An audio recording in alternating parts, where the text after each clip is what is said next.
I didn't know I could add music. This is awesome. What's going on, everybody? I'm not going to let that go the entire thing, by the way. I'm just, I'm vibing. That's neat. Oh, man. How is it going, everybody? It's Thursday. It's Thursday, my dudes. And it's Third Rail Thursday.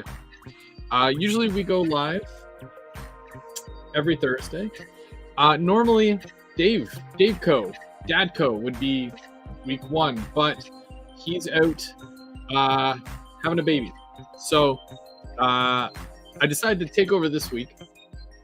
And we've got, as I had mentioned a number of times last month, we're going to have a special guest that's going to, take over for his Thursdays.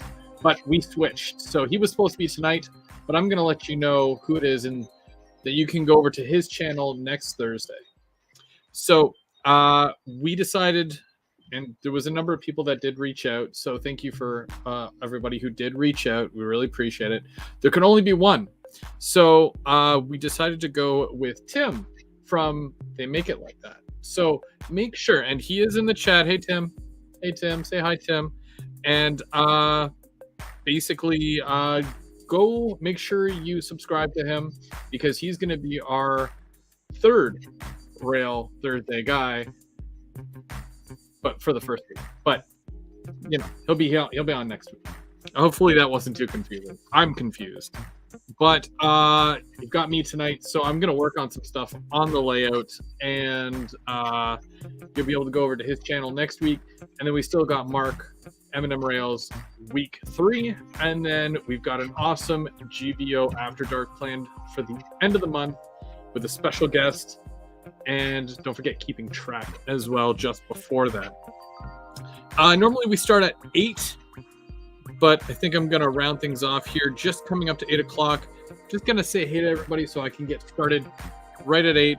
And we've got 23 people that are in the chat right now that have joined us nice and early. So thank you so much for joining tonight. And then once I get started, I'll kill the music. Okay, so yeah, Tim's there, and Hillbilly Railroad. How's it going? James Galton. How's it going? And we've got John and Roger, Anthony Dodge as well, and Angela, and Don Hennessy. How's it going, sir? And M&M Rails. Mark has joined us tonight. How's it going, Mark? And Dwight Curley. How's it going, Dwight? Bunch of people in today. Brad from Brad's Trains and Bernard Helen. Mini Prince is in the house. If you did not get a chance to see it, go check out Mini Prince on YouTube. Bernard is in a new place now, and he's setting up shop. So go check out his channel on YouTube. It's Mini Prince, and don't forget to subscribe to him. So that you are up to date whenever he posts a new video or does a live.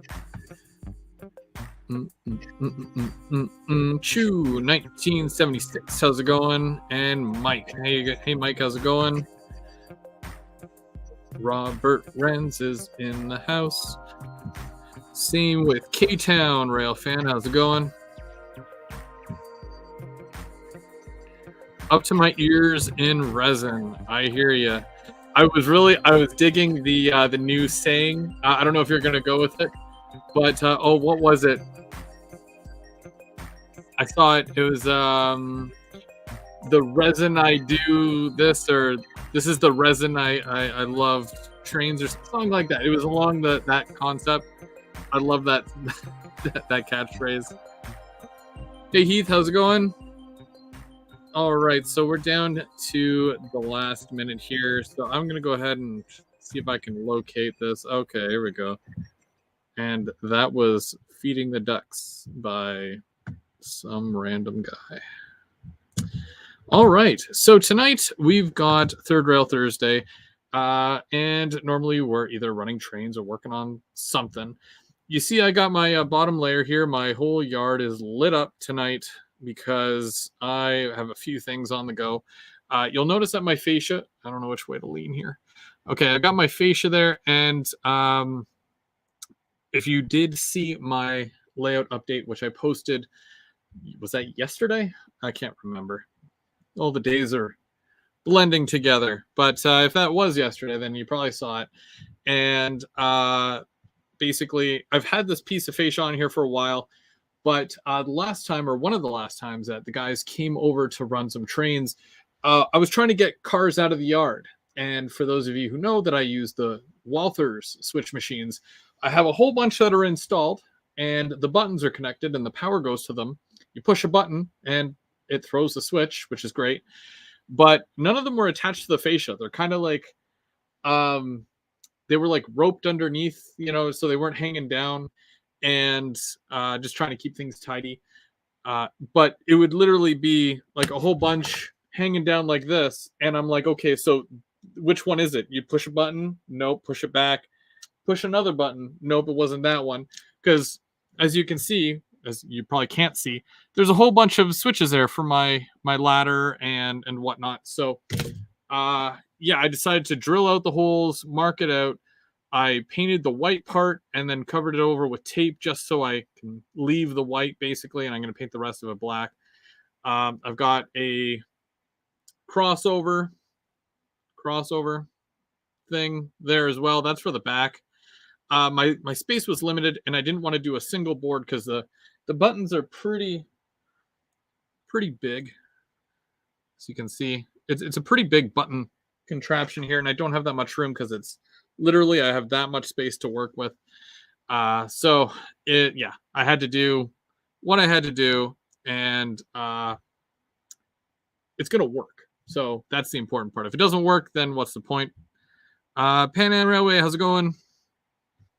But yeah, it's about time too. And I got this little area right here. You can kind of see, right? I got to fill this in all the way down. But also, so besides painting that, I might get to painting that, but I'm going to clean some track tonight, and I'm going to start fixing up my shop area. That's the area that Brandon started ballasting for me, and he also did the buildings. But he's out of town, so I'm going to have to clean. I'm going to do all that. Wigwag Workshop, how's it going? Thanks for joining us. Yeah, so I'll get to it, and I'm going to show you what I'm doing, and I'm going to show you how I clean, making things a little bit, better and whatnot, because there's nothing worse than dirty track. And it's something that I feel like I've been doing a lot more lately because of the fact that, you're running trains more, you find these problem areas. What's the problem? Is it the track? Probably not, because I'm not pro, but I'm very confident in my track laying, capabilities. But things get dirty, and I find that areas, now you can't see it because it's all the way on the other side, but my paper mill, that area there, I added the 3 or 4 tracks, and I added the power and little toggle.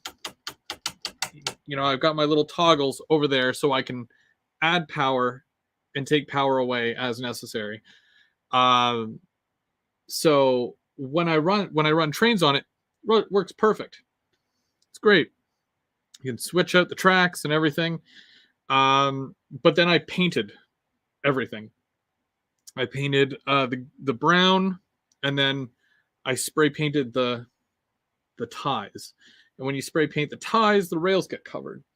And then you have to clean rigorously over and over again, because for some reason, it's not until you paint it that it becomes a problem. So much like all this area that I've, got brown paint on, and then I went and I did the detailing with my rust colors and rail brown. So you do the rail brown and then you do the individual rust depending on the, how much the track has actually been used.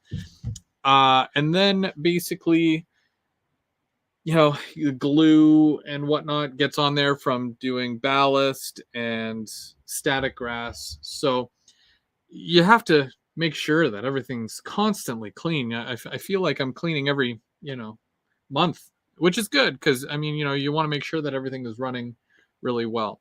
And I'm yet to get a one of those ones that Dave has, a CMX cleaning car. I really want to get one of those, but I would use that more or less for mainline. I don't think I would use it in a smaller area like an industry. I cleaned up one of these industries over here as well. One that I haven't touched since I did all that, the beaver lumber. So I got a locomotive in there right now because it came back and I got a 72 footer. What are they called? Spine car, basically. A center beam flat. Sorry. And then, yeah, I can go in, grab it, and leave now. So that's good. It's progress, right? Well, that's the thing. That's the thing, right? Like, because I will lay the track, and then eventually I come back and I start doing little things like grass or ballast, and then it becomes dirty again, or you paint it and then you have to clean it again. So it feels like every step, I mean, I could just leave it as is, not use it at all, and then clean it once, but there's so much time in between me painting it and actually ballasting it because I want to make sure that everything works really, really well. So I'm going to take you over here. I'm going to show you this area that I'm working on. Yeah, the CMX car is so nice. And I was skeptical at first, but then when I was over at Dadco's house, Daveco, he bought one, and not like he needs one because he's got the Keep Alive. So, it's kind of, but like at the same time, it's good to have clean track as well. So, but yeah, clean. So I use isopropyl. I think that's how you pronounce it. I've got some 91%, and it doesn't really take much, right? I have a little takeout container here. I think there might have been special sauce or mayo or ketchup in here, something like that. But I always save all these. It's a cheap little container that's durable. And yeah, I put a bit in here. There we go. Again, it doesn't take much. Smells amazing, by the way. It's the best form of chloroform. Yeah, the special sauce. Okay, so let's okay, I'm gonna do one of these, and I'm gonna bring you over here.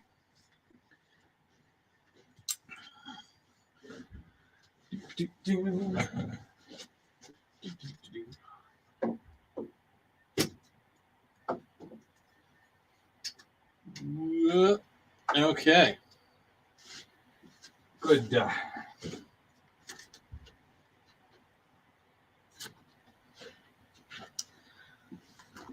It's going to take a minute.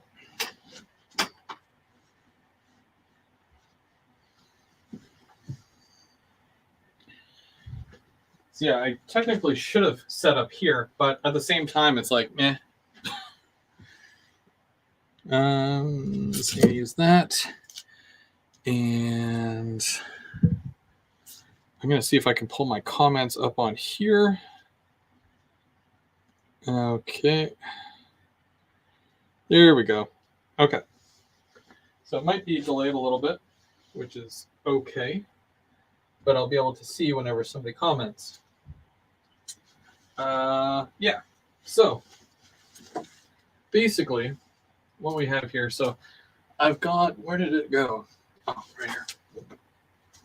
So this was an area that basically I laid the tracks down. I took foam core board, and I cut the height of the rail or the tie, so it just sits on top of the ties here, and basically it goes right up against the rail, and the trains can come up, and it's flat, and I painted it like concrete. So I did that for this entire section here, except for this one, because this one is not glued down, but I will eventually. Then I had Bubs come by, and now most of this is glued down, but there's a lot there that still isn't. So I'm probably going to have to go over that. But it's supposed to be somewhat rough anyways, because it's a yard.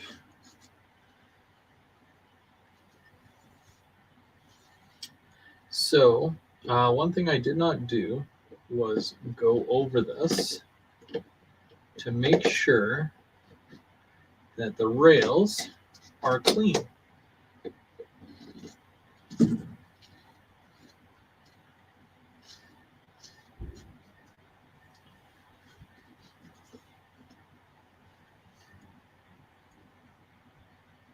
I appreciate that, Pan Am. This work here, the ballast work in this area was done by Bub031, and he came over one day when we did a live, or I did a live, and he was here. And he's like, "What do you want me to do?" So I'm just like, "Have at it." And I gave him a couple of things of ballast, and I'm like, "Go nuts." And nuts he did go.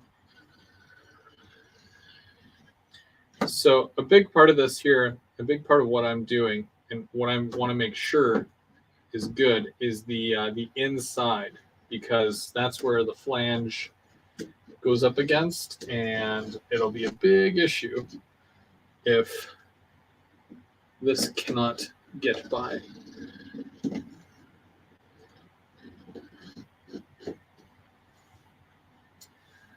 Okay.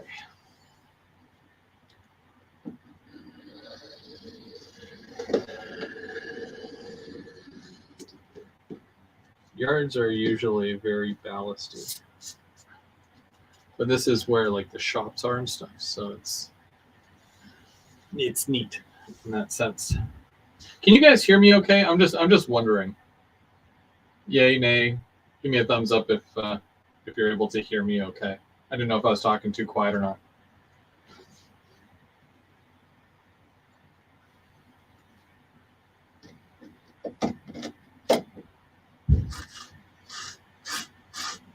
Now there's this area here as well. And I feel like I need a brush for this. Oh, thanks guys.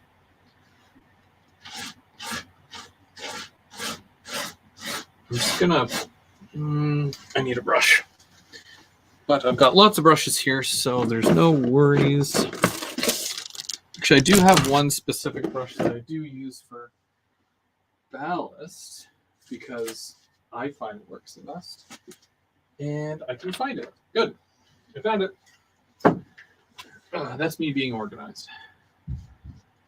Okay.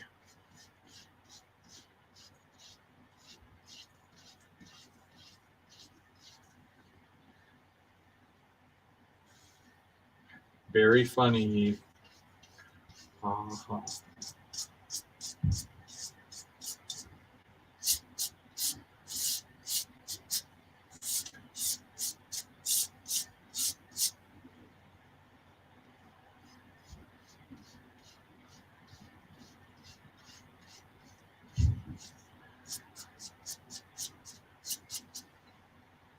Okay, that's cool.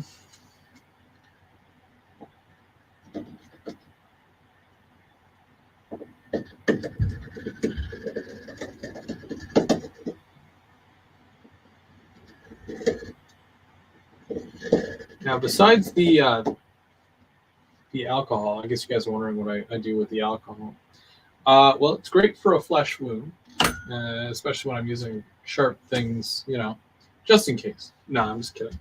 So what I normally do, I can do a piece here, I just dip the Q-tip in the alcohol, and I literally just go along the top of the rail.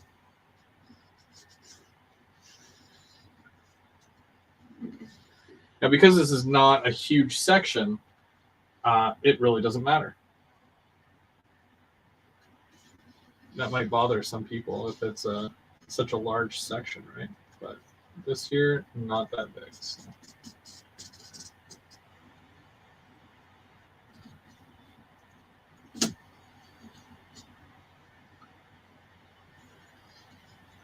And you can see just how dirty that actually is. Or maybe you can't. I don't know. But yeah, that's basically the old Q-tip on or with alcohol.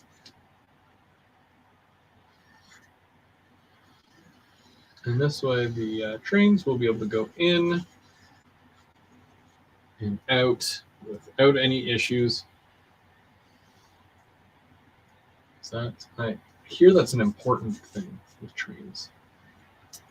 And you know what? I'm going to move that for a minute because I feel like I have to cut part of this.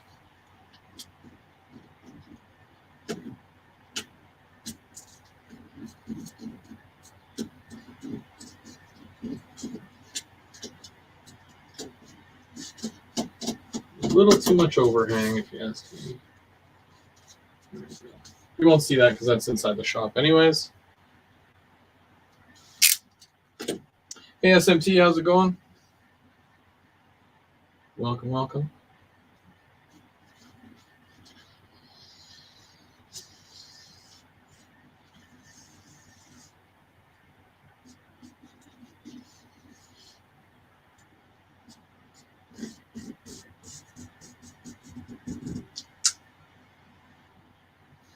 And do I have a car? I do have a car. I'm going to use this fancy car.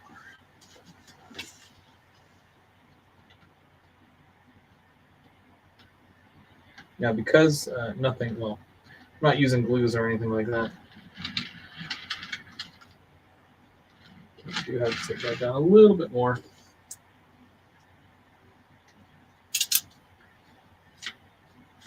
Well, that's why I cut it, but I didn't get all of it.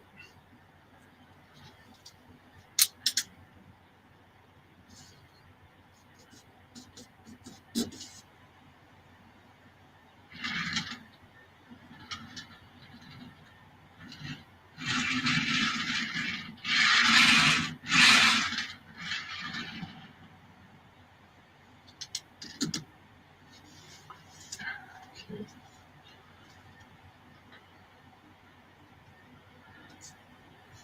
Now, the real testing comes when there's actual power going to it, and you can run the locomotive back and forth along there.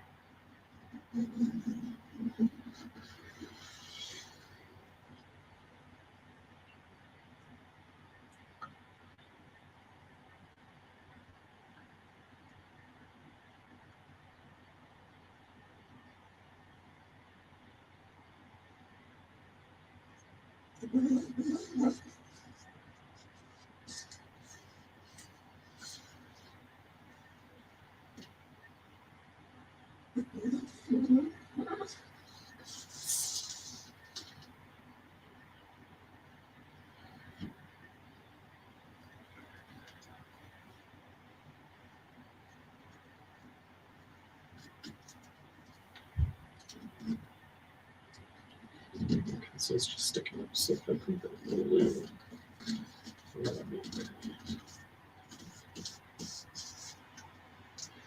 okay.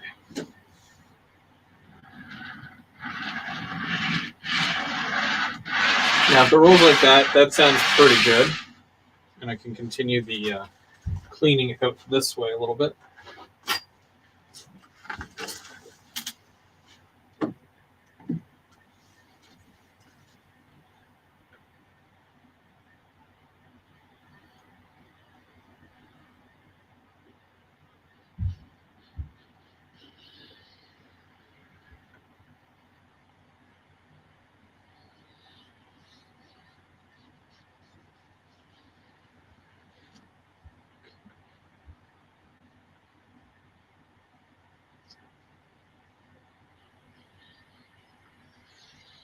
Now, again, I mean the whatchamacallit, the clean machine would probably make quick work of this, but not everybody is willing to go out and get the clean machine. Some people can't justify it, and others will say it's just too expensive. But I think that when you have a layout of a certain size, it's almost, justified at that point.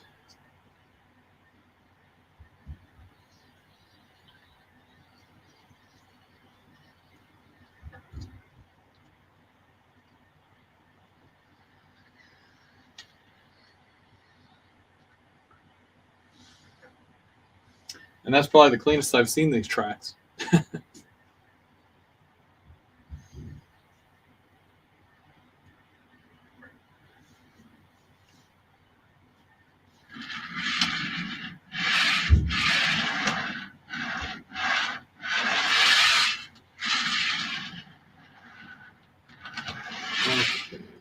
Good.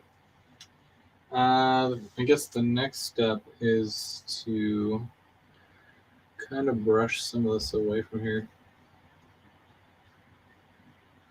because it's up real high. So I'm just moving some of that back.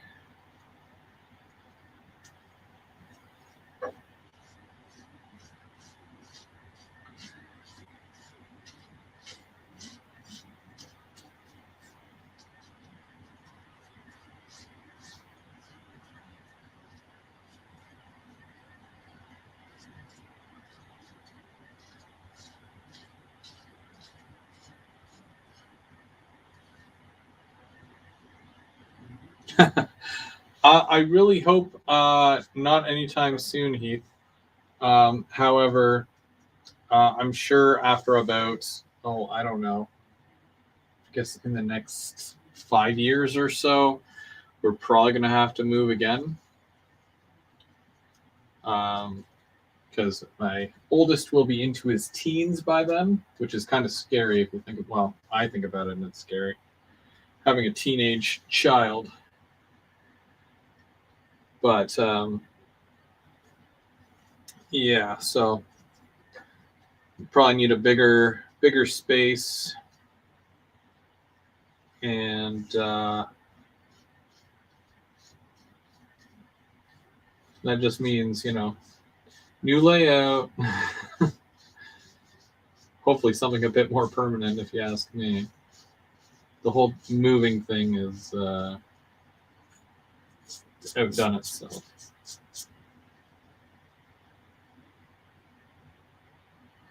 Oh, I still am. I still am, but at heart, if you will. That's why I had my funky beats going on at the beginning of the line.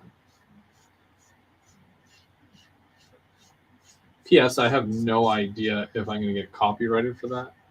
So if you come back here, if you're watching this the second time around and there's absolutely no audio, that's probably why.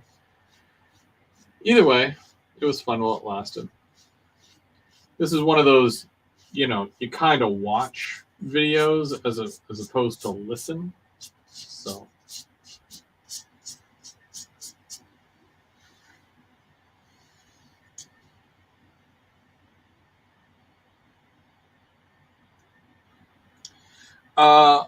Ontario Rail 12 asks, how do you make your track run well without any problems? I'm aware that clean track is always good, and soldering is a good option as well. So there's some people that don't even solder, which I find to be weird, but to each their own. For me, soldering, like, I always start at a switch and work my way out. And I always, on sections that are really long, because I do use flex track, in some cases I will pre-solder like 2 or 3 slices, which would be a total of like 9 feet. I will solder it all together prior to even installing it. And I will, like, especially with a curve, if it's a big curve, you always want to solder on a straight and then curve it. I don't do it the other way where, you hope for a, you know, a nice curved piece by doing it that way. I don't know. It's just the way I've always done it. Again, there's so many different ways to do this stuff, and that's just what I do. And with the fact that most of this layout is not straight track, it's curved. Yeah, I've had to do that quite a bit. Even with the helix, I would solder straight, like 2 or sometimes 3 slices, and then I would attach one end, and then just curve it right around the helix.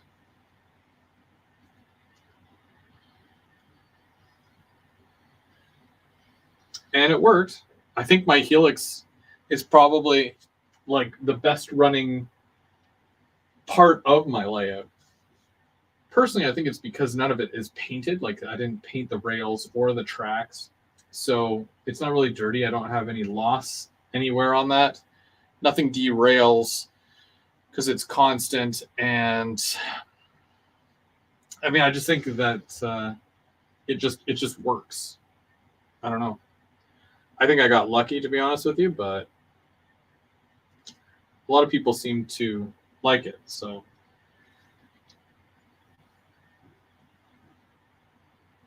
I've not done the hand laying of track. I've got patience. I've got lots of patience. I just don't think I have patience for that. Even doing a handmade switch, oof. Nah. I think there's just some things that, you know, if it can be done for you, then, you know, it's good. Just do it that way. For example, that's probably why I use the Walther switch machines, because everything's pre-wired for me. I don't have to do anything beyond that.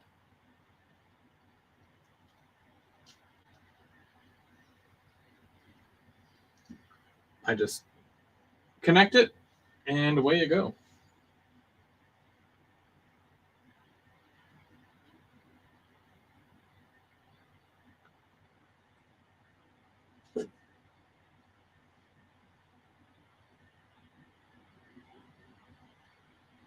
Mark definitely needs a helix.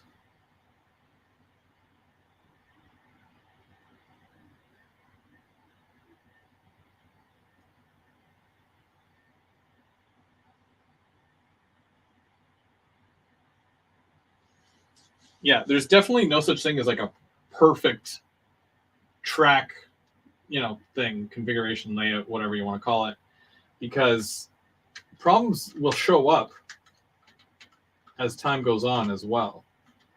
A good example is track binding, or if the temperature of the room is a certain temperature, or it goes beyond a certain temperature, certain things will flex or bubble, or, you know, whatever.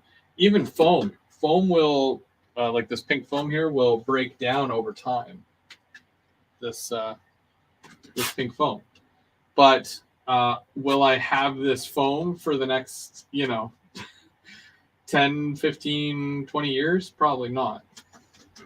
So, you know, it's just it's good for certain things, and then that's it. So regular maintenance, just like on your locomotives, making sure that everything is running tip-top shape.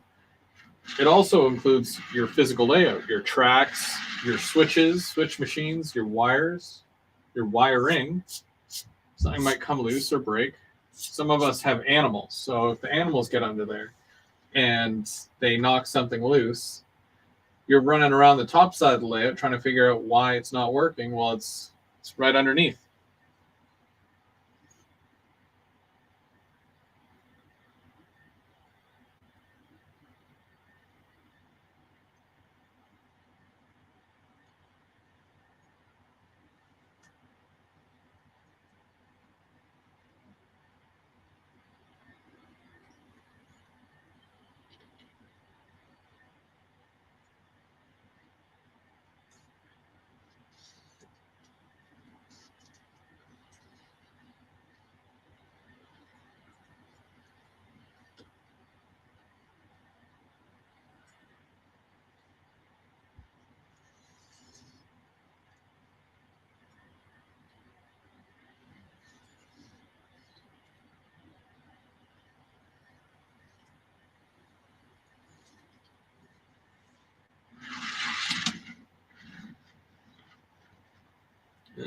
Okay, so there's definitely something going on here.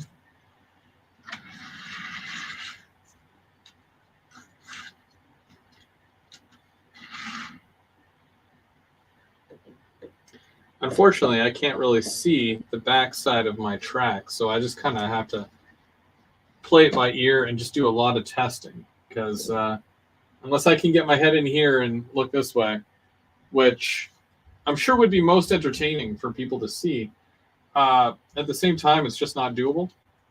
So there's that.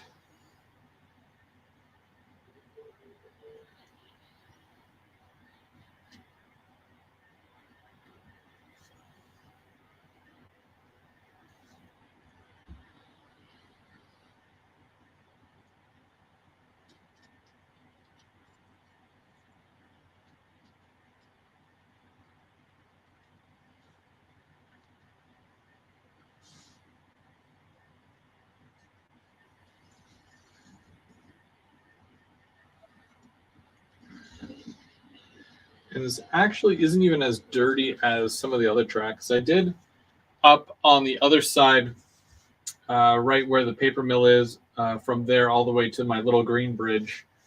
And yeah, the track was so dirty that these Q-tips were really, really gucked up.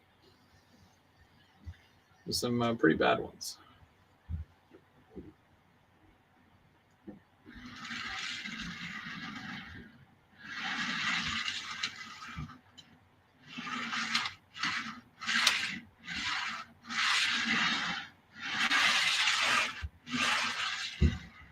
Okay. This is getting easier and easier, I think. Oh, true. Yeah, mirror. I don't have one on hand, though.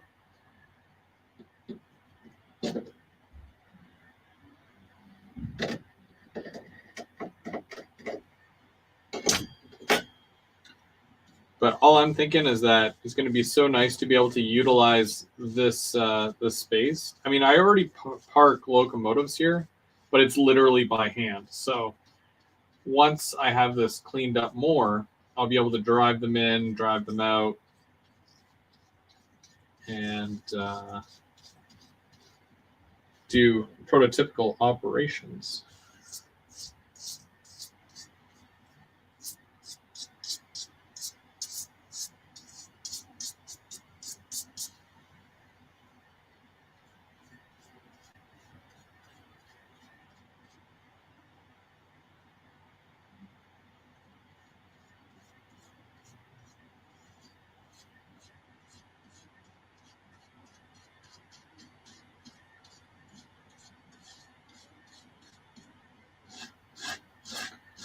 And don't forget, for those who are watching, next week we'll be over on Tim's channel, which is They Make It Like That, and he'll be doing Third Rail Thursday. So that'll be fun. So make sure you go subscribe and follow him. He does N scale, which I mean, it is a whatever thing, but can't win them all. Can't win them all.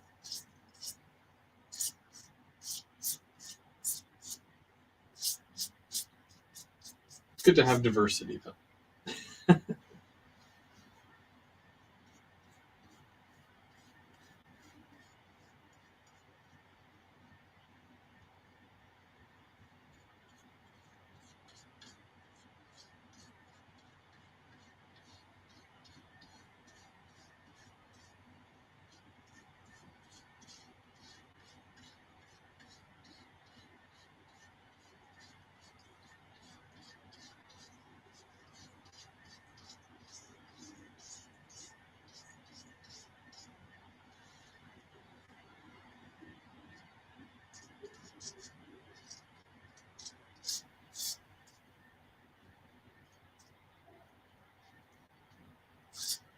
I think that when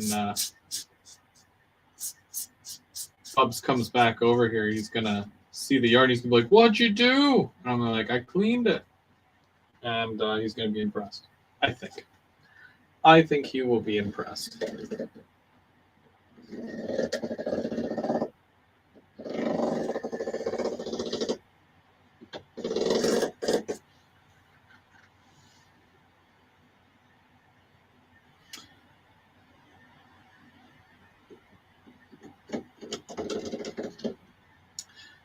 That's right. Yep.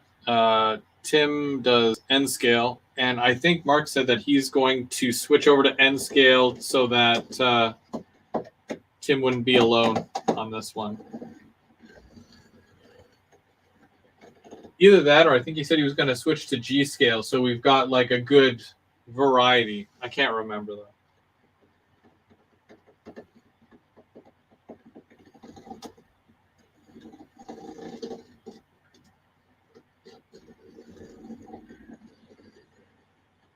Tim, is there anything that you can share with us? Sneak preview of what you're gonna do on your third rail Thursday, or you want to keep it a secret until the day?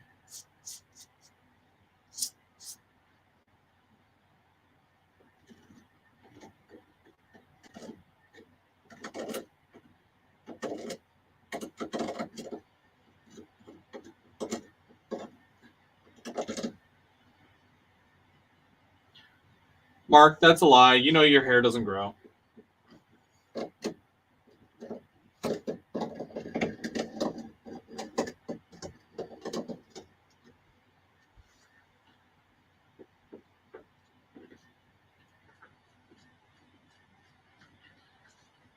I'm definitely going to have to do like patches of grass in here just to kind of blend it a little bit better. All the scales. That's right. So I find that, with the way that YouTube works, I find that there is a lot of guys out there that do N scale. And then there's a lot of G scale guys and O scale guys as well. So, I mean, it wouldn't hurt to cater to more of a wider range of an audience. But at the same time, a lot of the things can be used across. Like if we're giving tips and whatnot, I mean, they're very generalized. So you could use the same kind of technique on N scale or G scale, especially when it comes to like cleaning and whatnot. Although cleaning a G scale layout might take a little bit longer. Have a great night, Pan Am.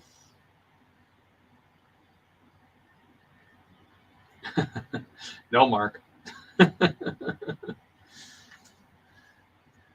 Don't do it.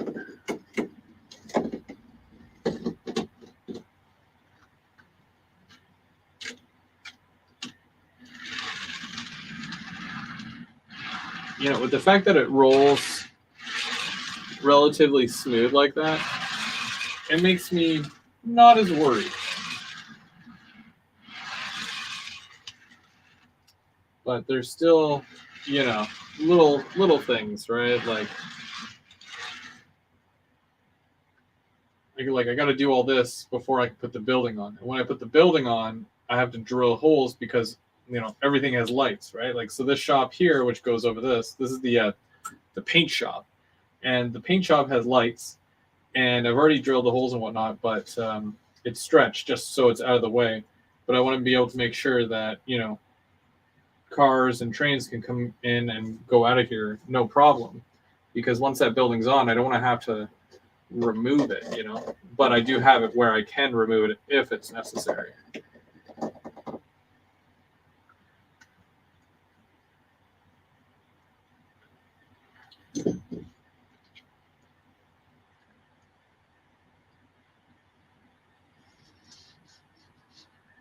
Now, the only other thing I'll have to do here with these, I do have the feeders attached, as you can imagine, because of the fact that, it's already all ballasted and whatnot. But, I do have the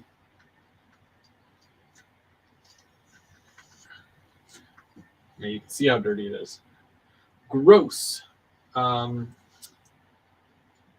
Yeah, all I have to do is connect the wires on the underside. It's one thing that I haven't done, and I will be doing very shortly. But I just wanted to make sure that this was all clean and all that beforehand. Also, I don't think I want to take you under the lathe with me for that whole process. Although I'm sure Mark would be like, yeah, do it. I barely fit under there. So again, fun for you guys, not so much fun for me.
Okay, so those three were done.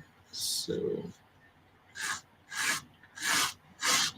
now some of these are not glued down, but just kind of sitting there. So I got to make somewhat of a call here as to how this is going to go.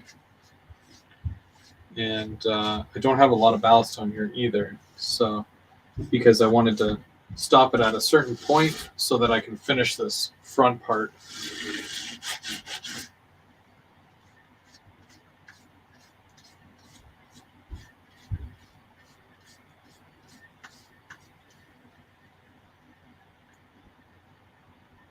Have a good night, James.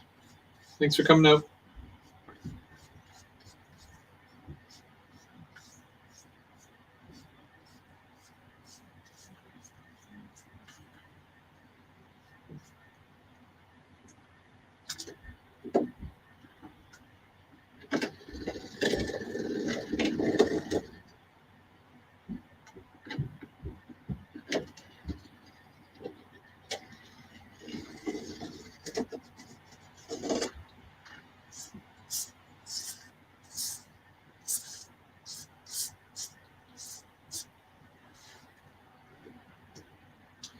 Yeah, see, there's little pieces of ballast that get stuck in there inside the rail. And I think that's another reason why I kind of like Code 100 a little bit more.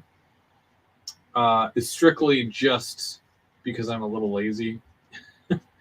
It's a lot easier to ballast Code 100 and clean Code 100 than Code 83.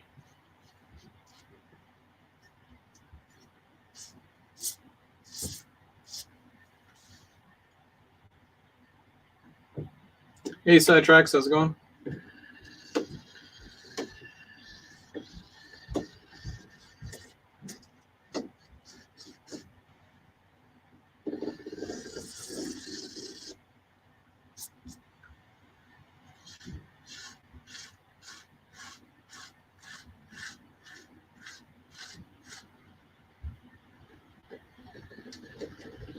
If there's ever anything that you guys want to specifically see, and keeping in mind, we're all at different skill levels, right? There's guys that have probably been doing this longer, maybe twice as long as I have, or some guys have been doing half the amount of time that I have.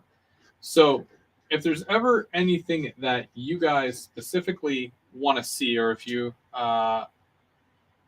if you need to know how to do something, or if you want to see a video on something being done specifically, let me know. Drop it in the comments. I always read the comments, and then I'll see what I can do about making a video to kind of help you out, because we've all been there. We've all been at that point where it's like, well, we want to do this, but we don't know how, or we're kind of worried about trying because in some cases, a $7 piece of track might not mean that much to me, but if you're worried about it, that $7 piece of track could turn into $100 of wasted track, right? If you're not sure what to do. Or I've seen guys build layouts and then not be able to do anything with it because they're not sure how to do something, or they're not confident in what they're doing. So if I can help in any way, then I definitely will. And if I don't have the answer, then I can definitely put you in touch with someone that would.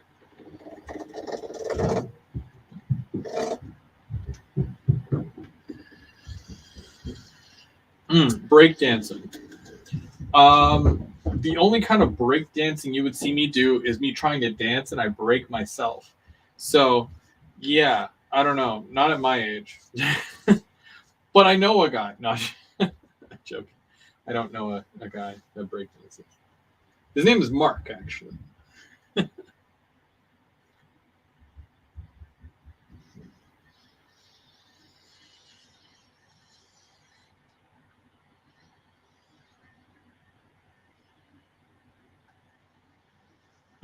Hand-laid track. Now, are you looking for someone to show you how to do it, or are you just wanting to have somebody do it for you?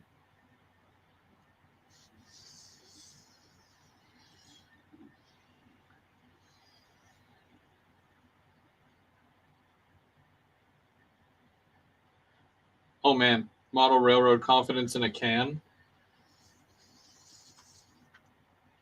Yeah. I would need like an oil drum. Does this come in oil drum size? I wonder if Costco sells that.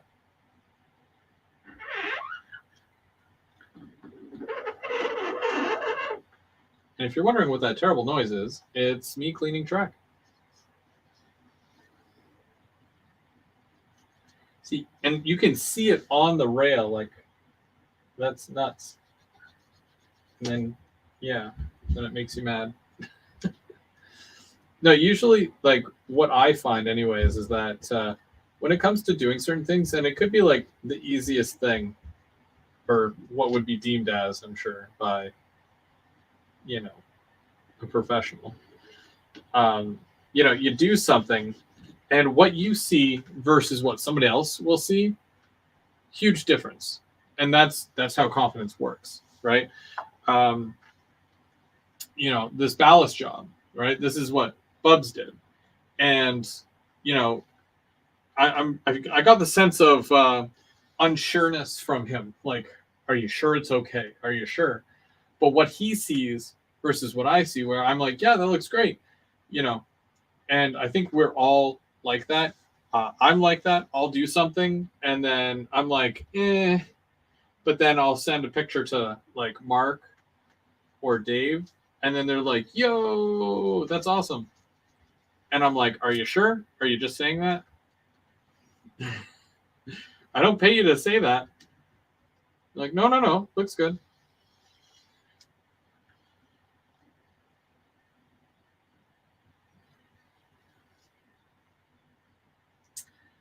With hand-laid track and switches, the one thing that I did see that does make a huge difference is the what are they called? Fast tracks. And yeah, it's like a jig, and you put your template for the switch into it and it holds it in place, and then it tells you exactly how long to cut your rails and where you need to make the contacts of the rails.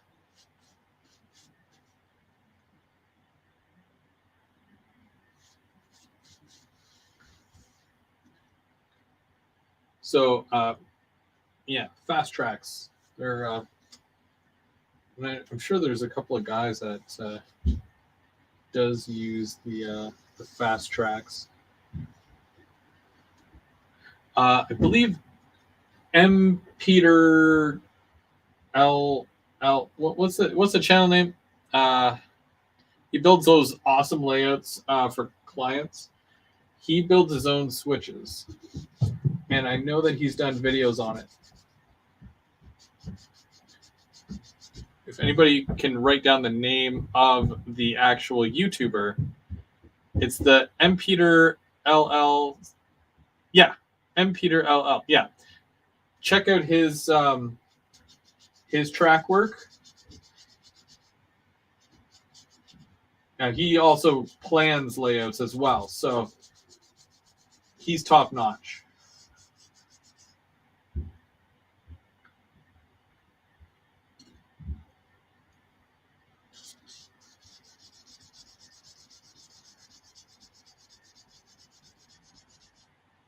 I can literally see the gunk on the rail, and I have to, there we go, I scrub it to get it to come off of here.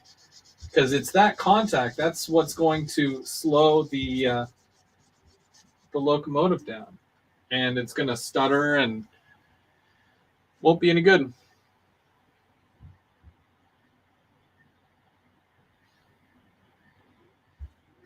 Have a good night, Roger. Thanks for joining us.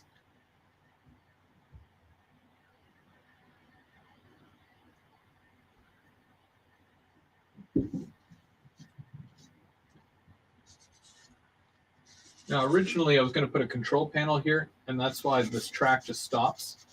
I'm still going to leave it like that, but I'm going to fill it in. All my buttons are on the front here. I've got buttons there, so I'm not going to build a control panel down this side.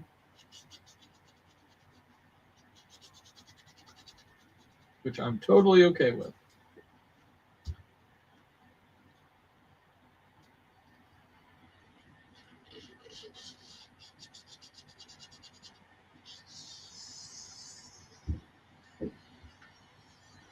I think in the future, on future layouts, what I'm going to do is that I'm going to do code 100 on the main line, and then code 83 in the industries and on the sidings. That was originally what I was going to do, but then I'm like, I don't have all day.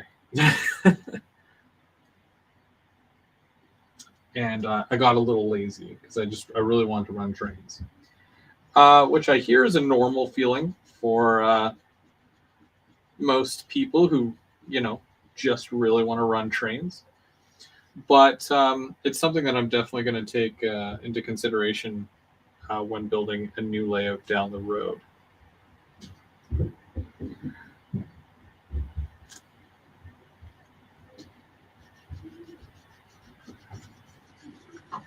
This whole section here is filthy.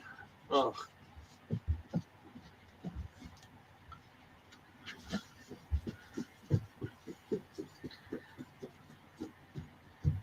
But now, after, look at that. It's gross. It's so gross. So I'm doing something right here. Taking off all the gross.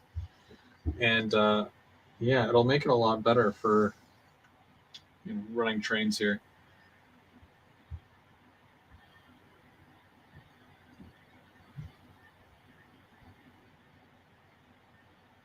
There is I forget who makes that ladder system, but I like the idea of it. But I was already more than halfway done my ladder when it came to market,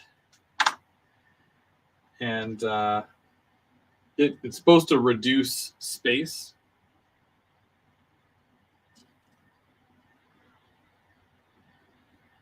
So that's also a good idea for the next layout.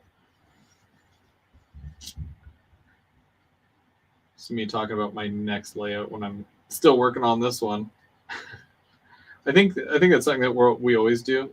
Am I the only one on this where you're always thinking, well, what's next? What is the next kind of layout that I'm gonna do? Can't be the only one.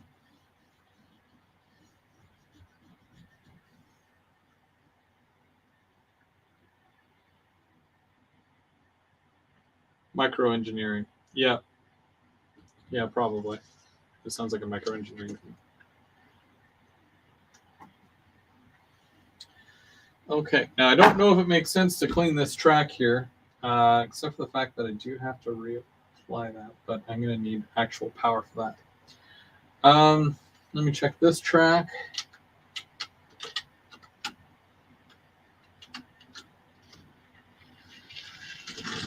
Whoops.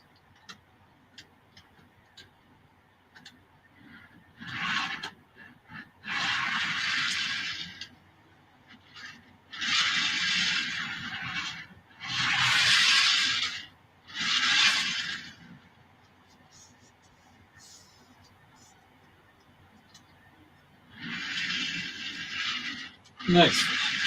Okay, cool. Yeah, I'm not going to worry about cleaning this front one here because of the fact that, well, it's not ballasted or anything. I got to do all this here anyways, so that's a whatever thing. So I'm going to move down a little bit.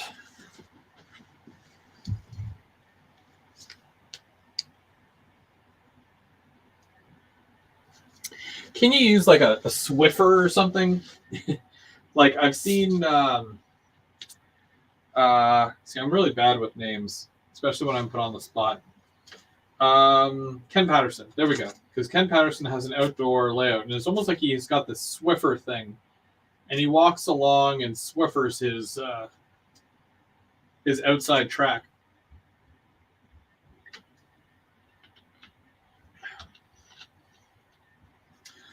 Well, seeing as how this is like acorn or something, I forget what Mark called it. And it is probably clean enough to eat off of. I wouldn't, but you could. So I did to about there. So I'm going to leave that car there, and I'm going to move this down a little bit further this way.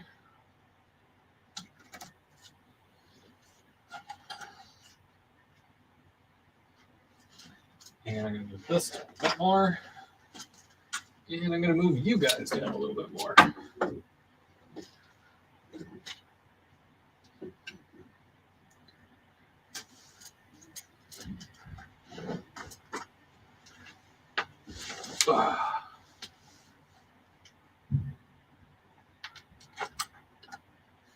So this is a huge thing here. This is the rail crossing here. This is where the cars go across, maintenance vehicles. So I got to make sure that even though it's rail height, that it looks as though a car can go through it.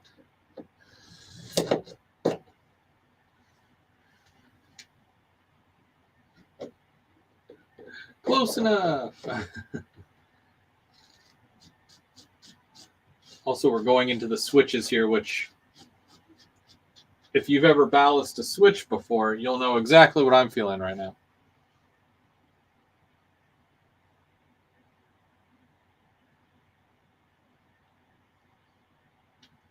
Tim does make really good videos, both Mark and Tim.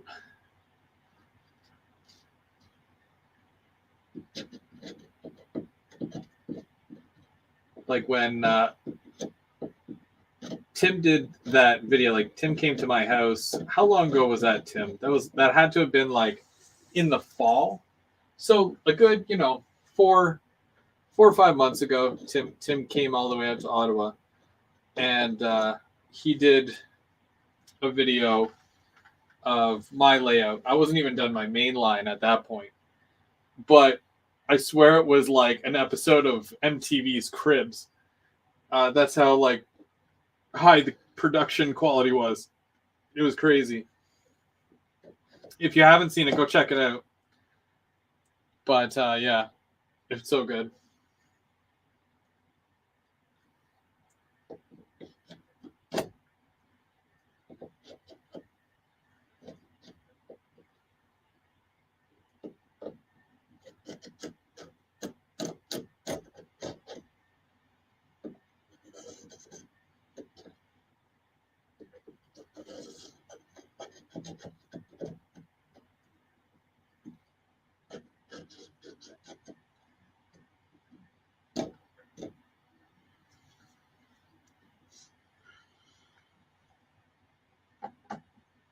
Hey, Train Fan.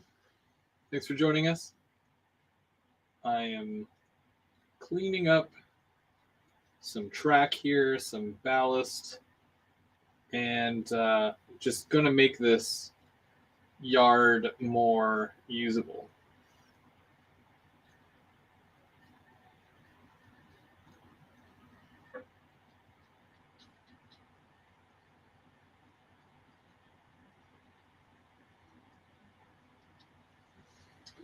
Because I want to be able to. What was that? What fell? I don't know what fell. Oh, that. Never mind. False alarm.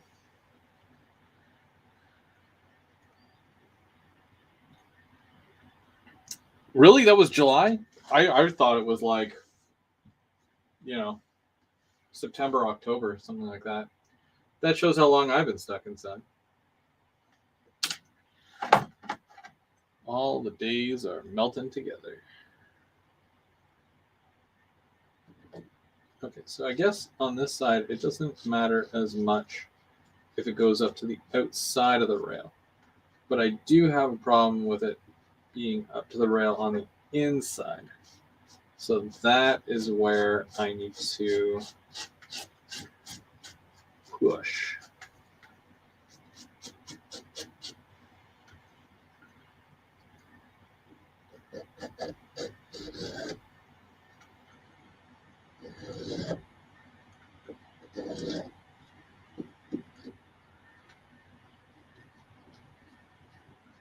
I'll have to glue some of this down a little bit better as well because some of it was glued. But it didn't, I don't feel like it glued all the way through because, the top feels like it's glued, but I bet if I went like this, there'd be a big solid piece that would come up and there'd be a lot of loose stuff underneath. So I don't think it thoroughly soaked to my liking, I guess.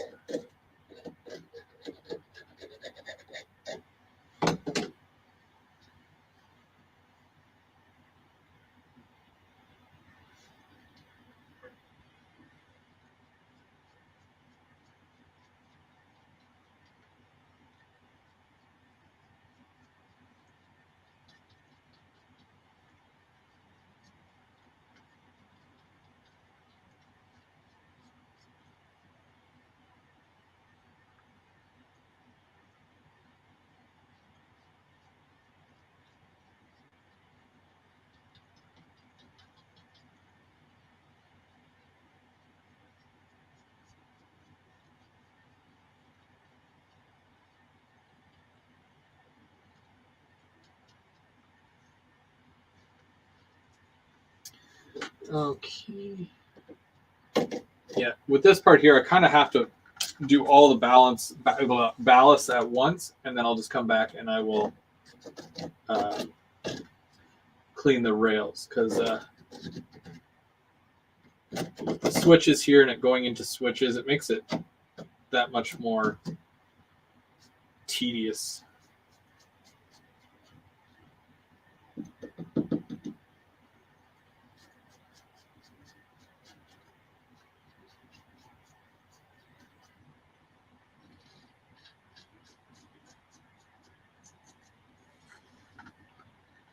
Does anybody actually like ballasting by any chance?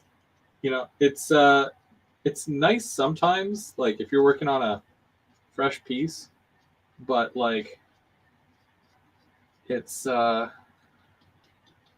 not amazing to do.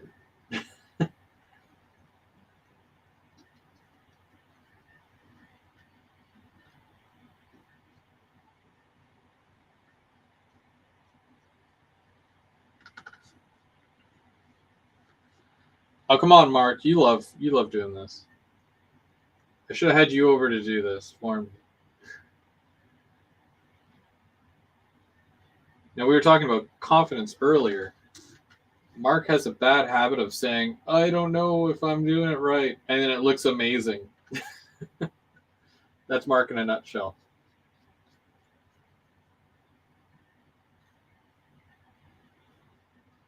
He does such a good job, and he doesn't realize how good of a job he's doing.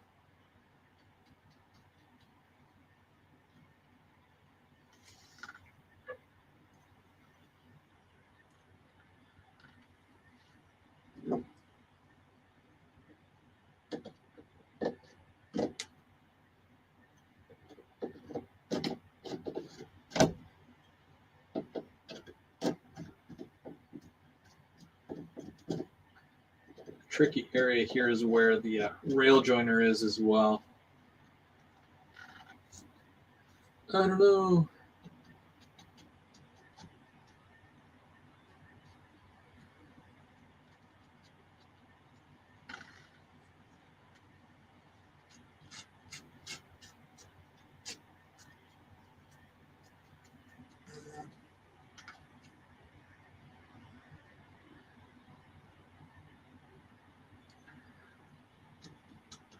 Mark is turning pink.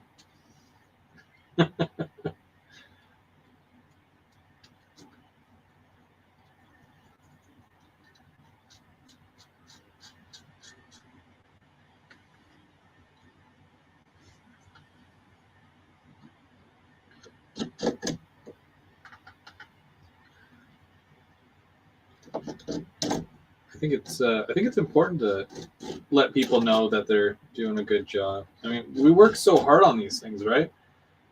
And that's why leaving comments and whatnot I find that really important.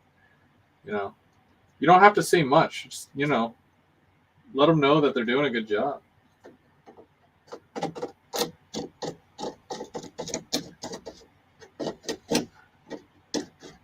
That's the kind of support that we as a community were really good for.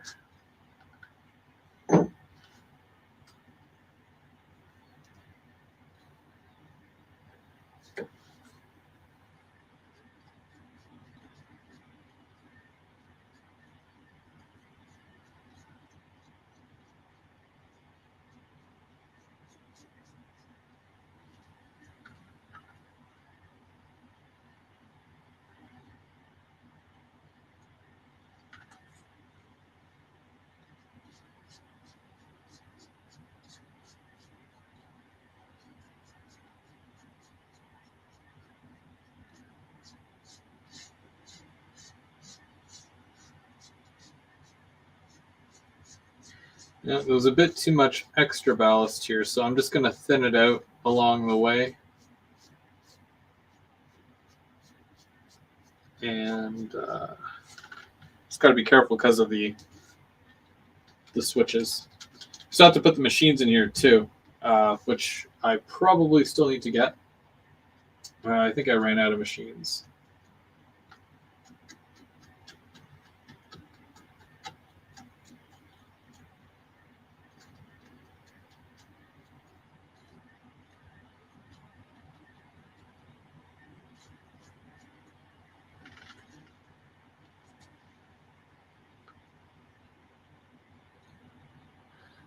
Three cheers for Chris. I don't pay him at all, I swear.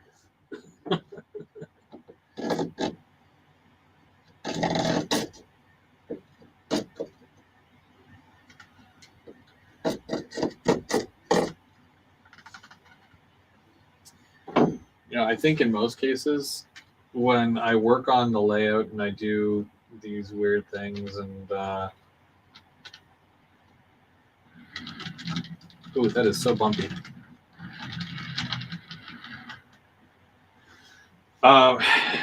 yeah, like building all this, it's not just for me. Like I have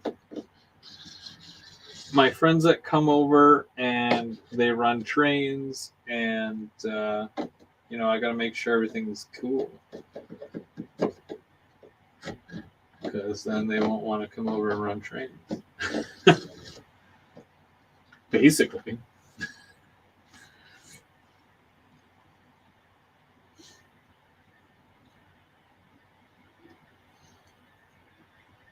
Who here is excited for Rapido's CP 2816?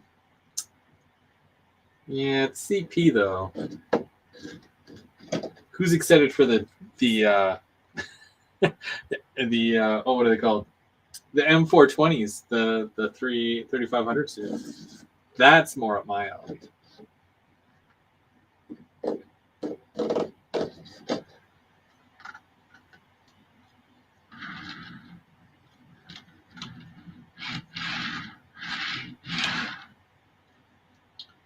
Okay, that's better, but the switch.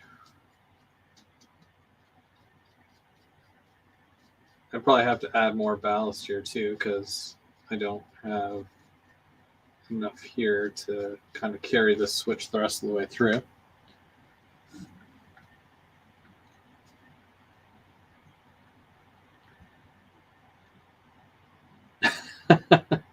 High noses. Can't wait.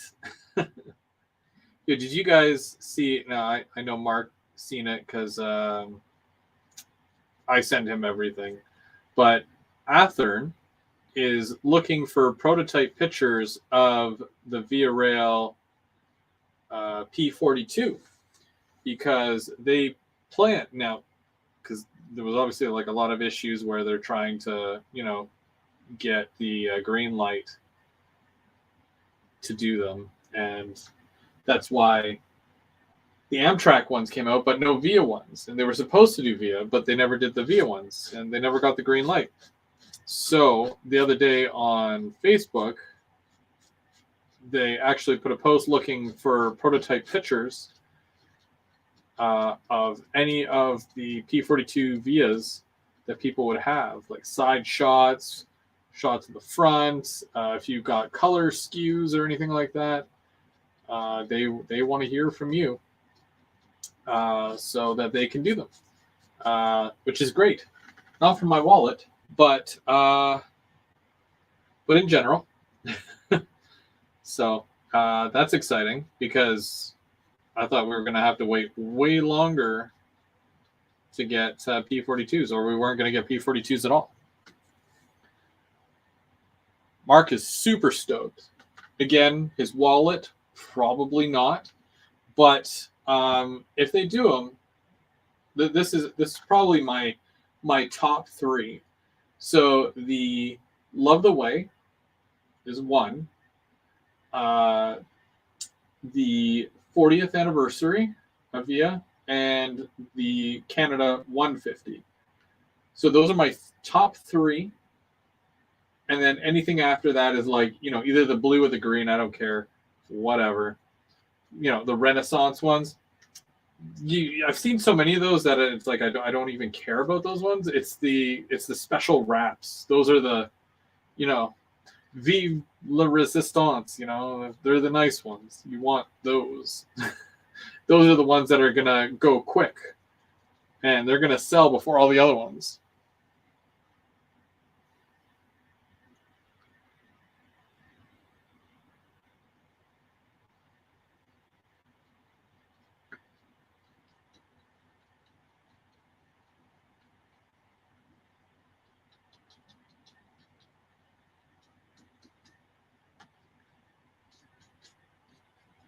Well, seeing as how a lot of you guys like CP, I think it's safe to say that this month on GVO After Dark, I'm not going to tell you who it is, but we actually have a really big CP guy that's going to be joining us. And no, it's not Dave, but yeah, he's a big CP guy. I'll leave it at that.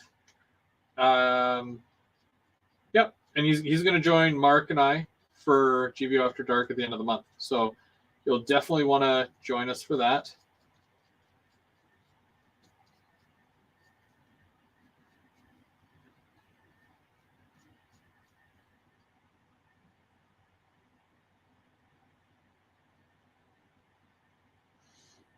CP Rails, Whiskey Creek in N scale.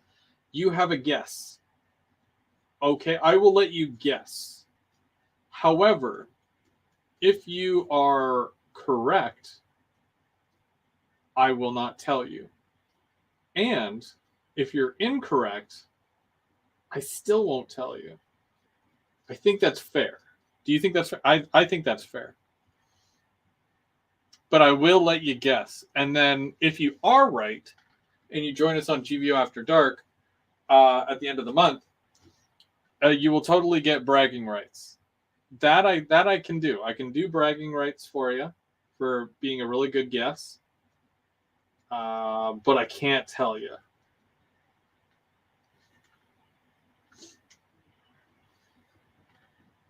Yeah, really big CP guy.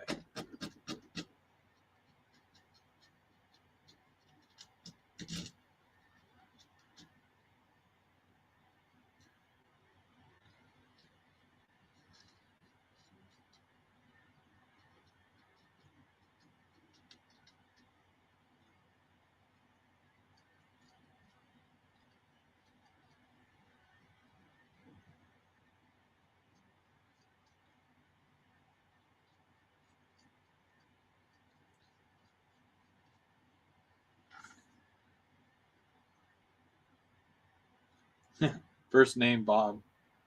That's a good guess. It's not, but it's a good guess.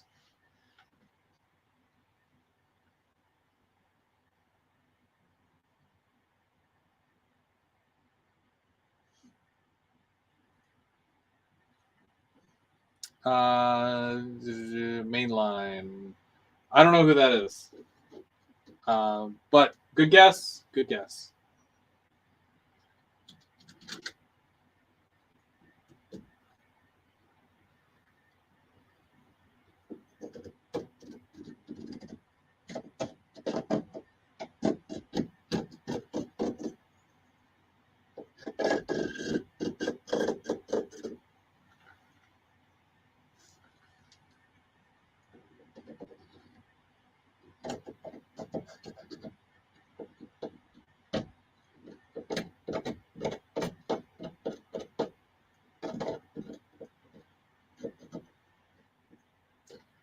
These really sharp points here are really good for getting out of these switches here. So that's all where the flanges go through. See? And it's way smoother now. I feel very confident about that.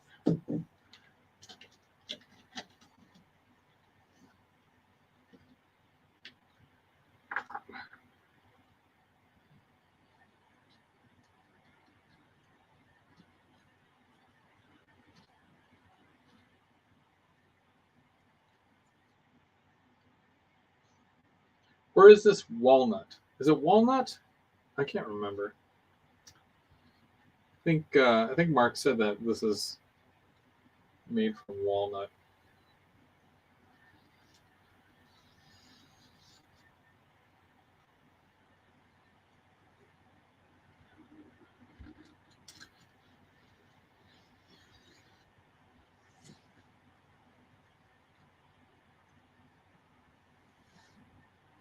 Hey Kyle, how's it going? Thanks for joining us.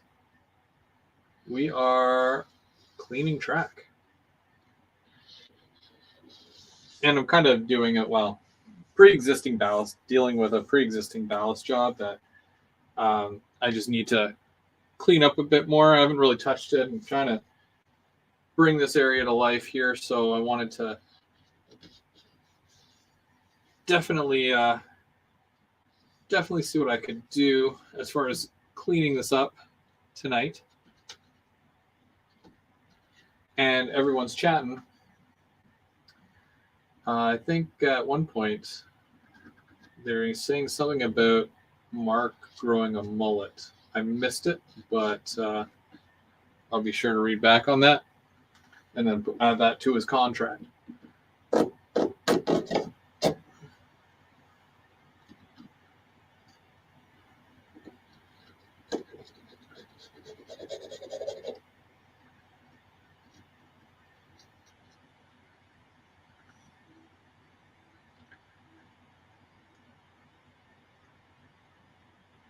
Yeah, that's the gist of it, Mark. Well, you forgot the 5 minutes where all of us switch scales and then we switch back.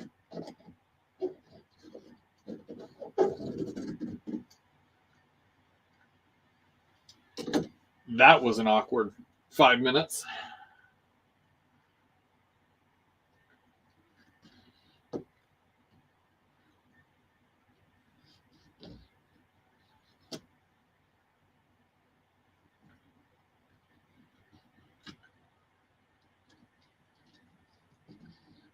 What I would like to do, once this is cleaned up a bit more and I do the detailing, I want to add a couple of things. And one of those things are trucks, some CN trucks, or get some blue ones and add little chevrons to them for Ontario Northland. Then I want to add some mini prints. I'm going to add, I don't know if Bernard has them yet. I'm going to check with him. Or if he's still in the chat, I'm going to ask him if he has the remote control guys yet. The guys that stand outside the train and control it with like a little remote control box. Does Bernard, do you have those yet? The little guys holding the box? I know you got crew members. I'm going to definitely add some crew members. But definitely thinking of, you do have them. Okay, perfect. So yeah, those guys are awesome because you see them in real time. They're very important for more modern layouts. I'm not sure when they actually started doing that. I don't have too much information on that. But if you're doing a more modern layout, it might be a good idea.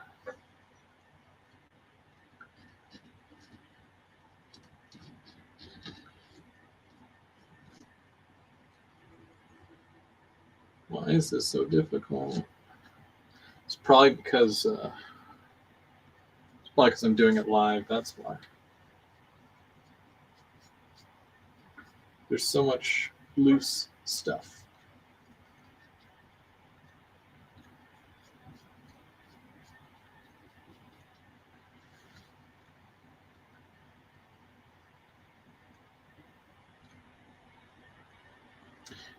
Yes, remote control belt pack operators.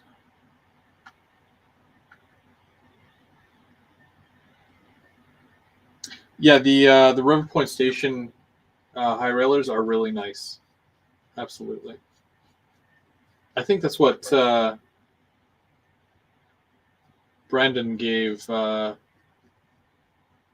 Mark and Dave for Christmas.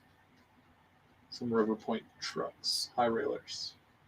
Correct me if I'm wrong there, Mark. I remember it being a Ford.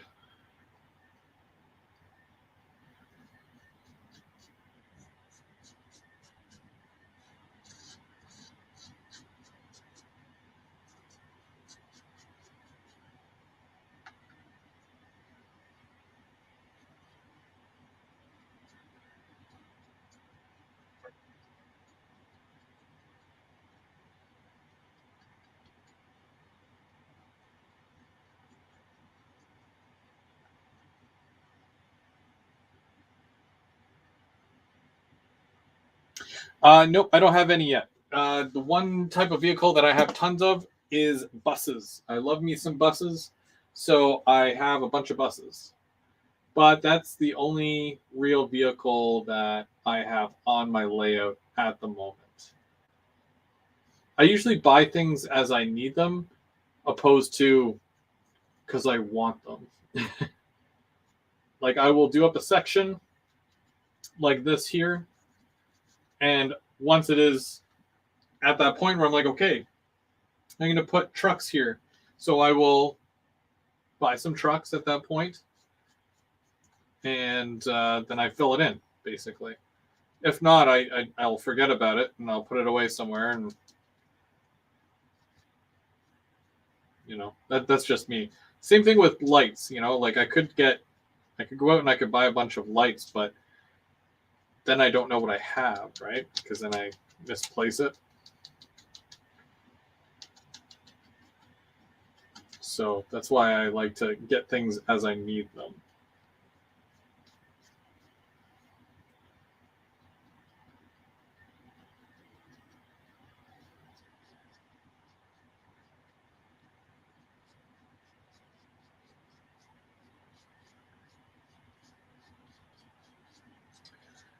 Especially with things like scenery and stuff like that, or ballast.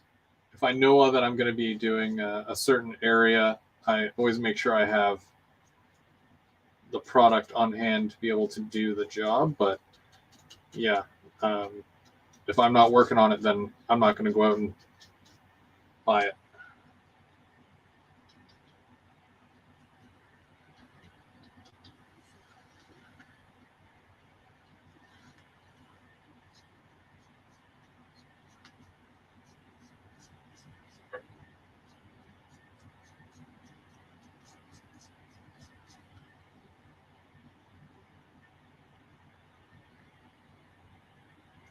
Do I have any Go Transit equipment? I right now, because, and I know it's funny, and I'm probably gonna get some lashback for it, but that's okay.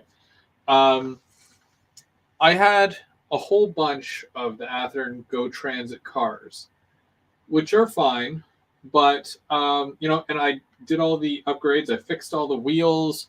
I added KD number 5s to them, and then Rapido announced theirs. And I'm like, well, I do want something a little bit more accurate.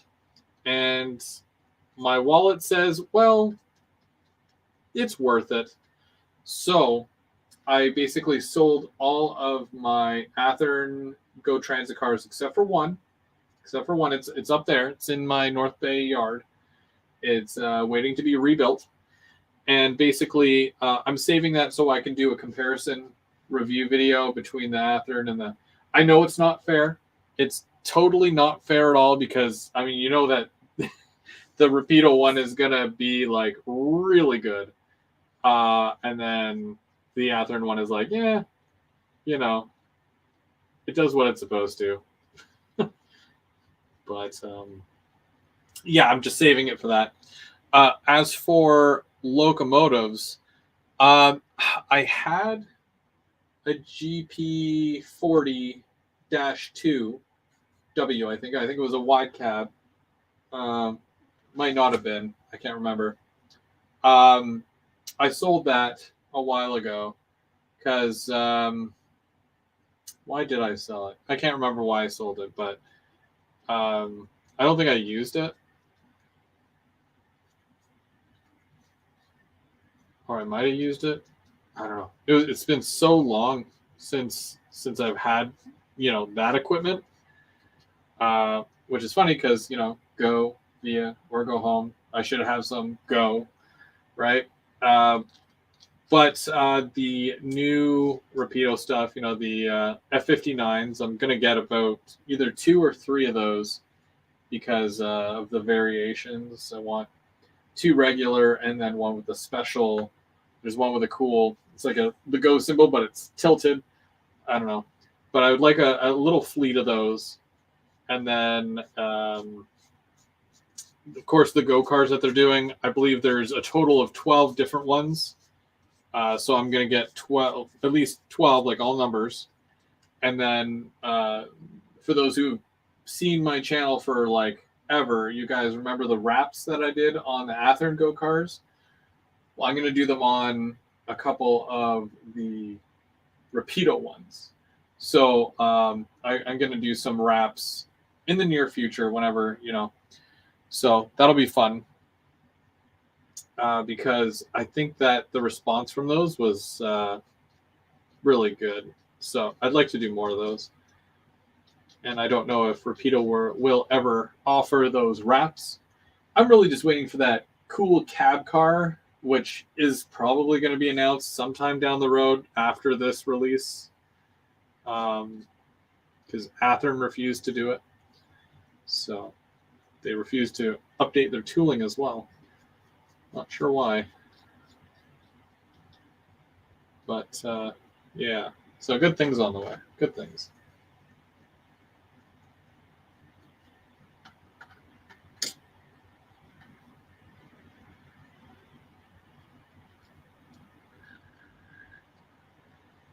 And of course, for those of you who don't follow news, Bachmann, which a lot of people, I mean, it's very 50-50 on this, but Bachmann did announce the Via Rail charger, the Siemens charger that literally just hit rails. I mean, it's still in testing phases, but at the Amherst show or wherever it is in the States, the show that they did last weekend or whatever, they had announced that they're doing the Via Rail charger. So I'm stoked. I'm super excited for that. I am just at home. That's right. Well, I'm Via. I have Via. Lots of Via. Probably too much. Nah, I have lots. I could always use more.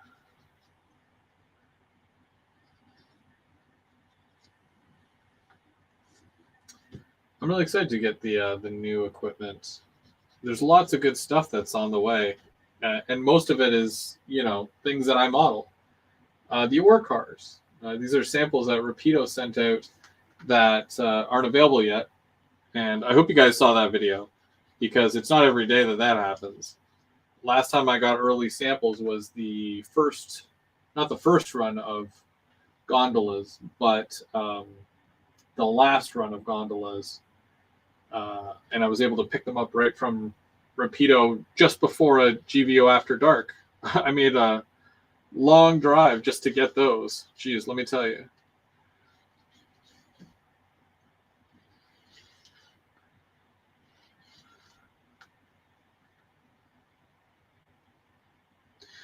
Yeah, that's the thing. Like the chargers, back to that kind of thing, because a lot of people look at Bachmann as a company that does very like the equivalent to like Athearn Blue Box, like no real improvements, not a lot of detail, stuff like that.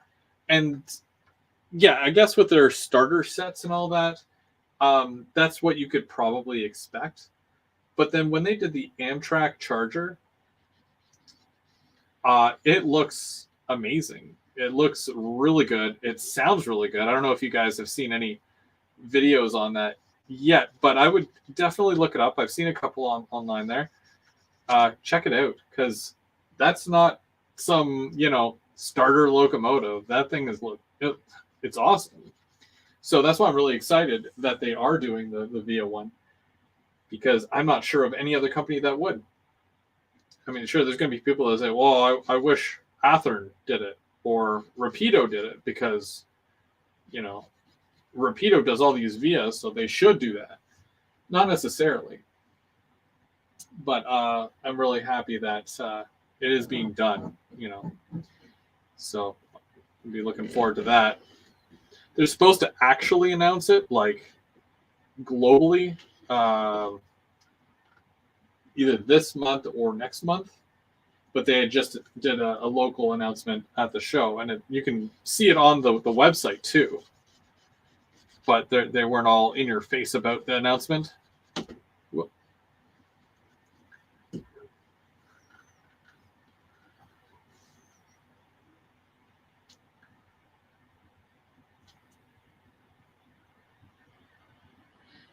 Hey Sparky, how's it going?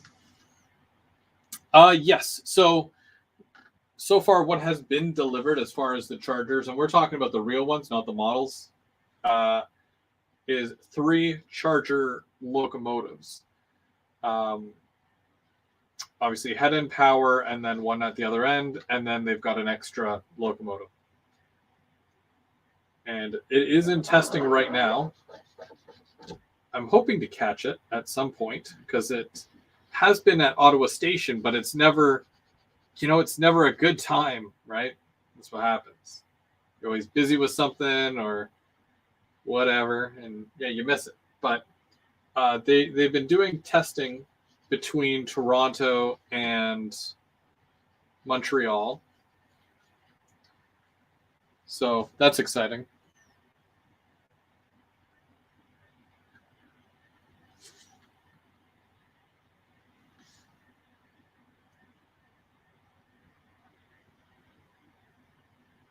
Yep, yeah. So it is. It's Bachman. Bachman that's doing the charger.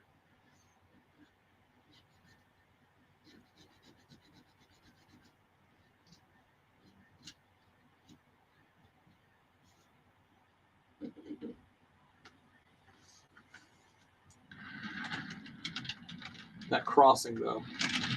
Oh well. Oh, I think it might have kicked a couple of the loose ones, or it could just be the. Yeah, it's just at the. Okay, that's fine. It's literally just the switch, or the frog, I should say. It's Kermit. Kermit's making all the noise. There we go. Okay.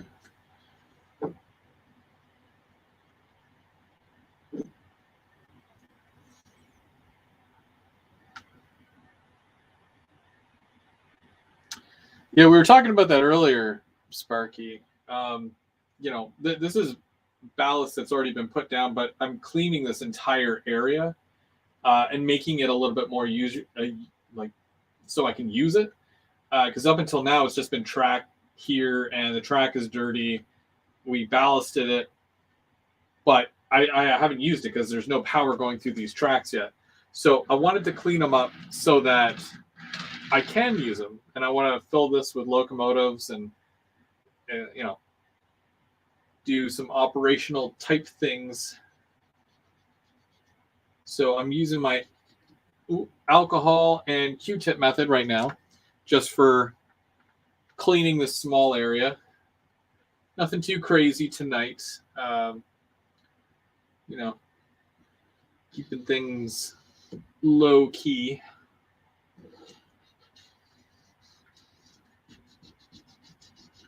But definitely making them shine now. Because I definitely didn't do that before. And that usually happens after painting and it kind of makes me not want to paint the ties, although it's really important that you do, because with Pico they do come in this brown color, but it's a shiny kind of brown, so it's still kind of shiny and does not look like a wood tie at all. So it's probably best that it is painted. It makes for a little bit of a pain trying to keep everything clean.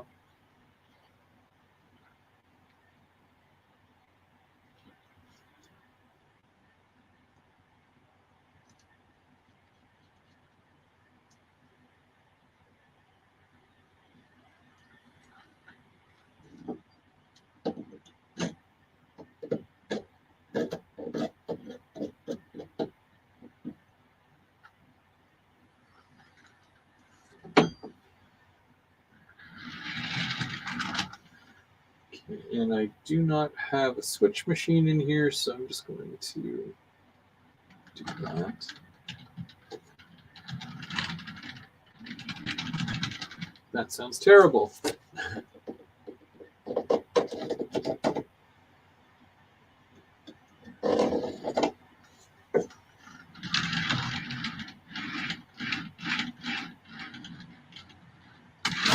Oh.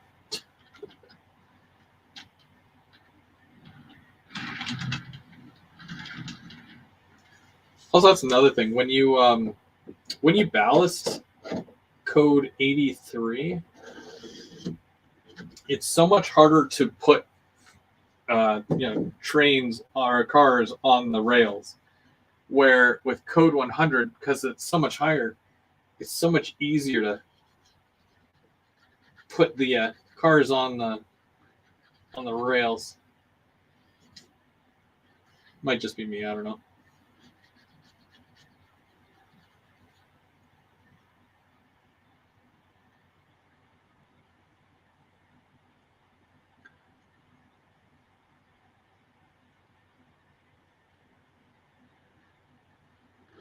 I've used Atlas Flex in the past. I'm I dig the Pico more so now. I find it looks more realistic. But yeah, when we look at Code 100 versus Code 83, I feel like mainline should definitely be Code 100, and sidings and whatnot could be even Code, was it 73 is the smallest you can go, but I think easier to find is Code 83. So do Code 83 for sidings and yard, and then do mainline Code 100. Next layout.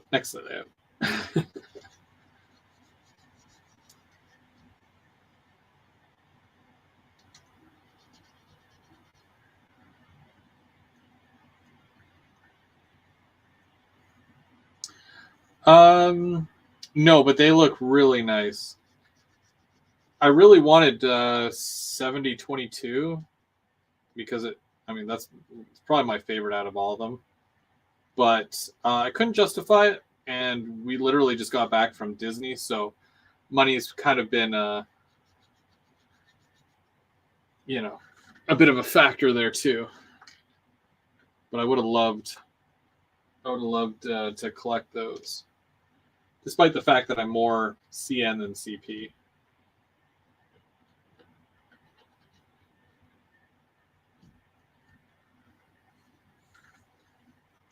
Happy Valley Hobbies wants to know what my test car is.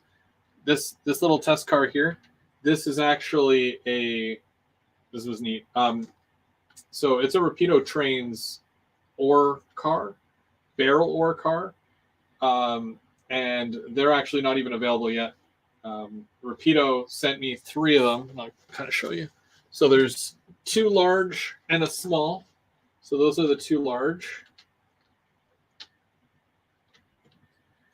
CN and Ontario Northland, and then a short barrel ore car as well. And these are all samples, and they're really nice. They run really well, and the paint, again, really nice. I did a video on these, so take a look after. But yeah, I'm just I wanted to grab a nice clean car, something small here that I can just test with, because I know that the wheels are good. And they're metal wheels. So, but yeah, I just wanted to test that out, and that's what I'm basically using.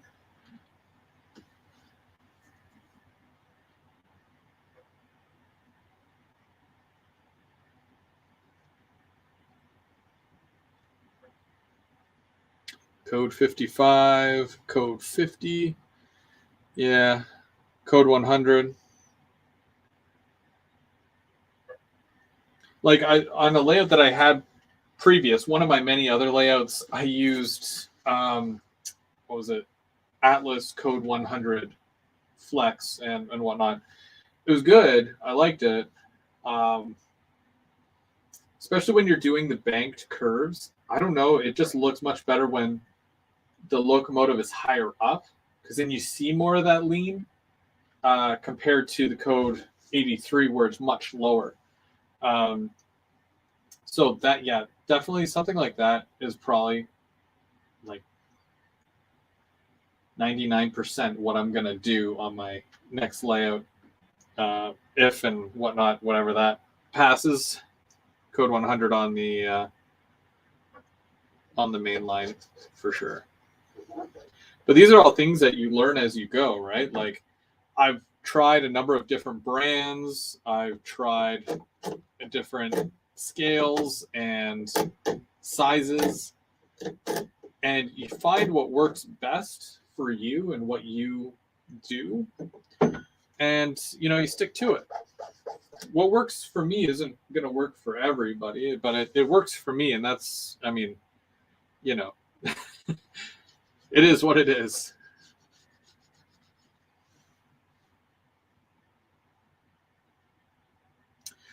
When do they come out again? So they should be at Rapido within the next week or 2. They said within the first 2 weeks of February. So yeah, they will be in, and then hopefully by the end of February they should be in stores.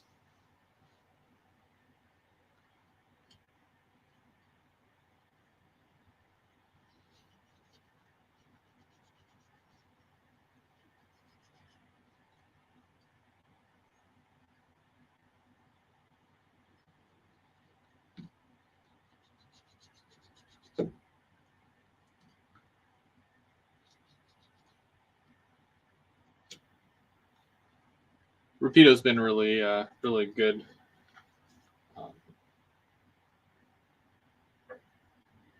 I think they know that I buy a lot of their stuff anyways, so they're like, well, you know, might as well.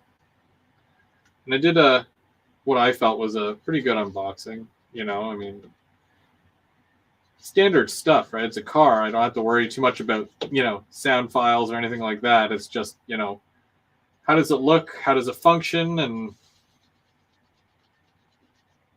But I've been trying to step up a bit more with my videos and how I make the videos and how everything gets presented. So hopefully it comes across as like that.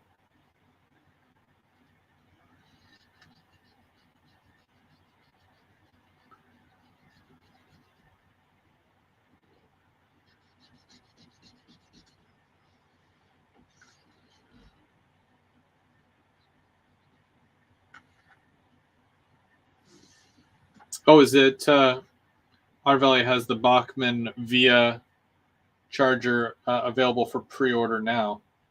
Well, that's neat. Hold on. I'm going to check something then because I've got them here.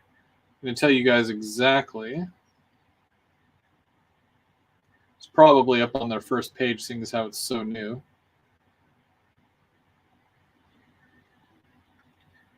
Load. Okay.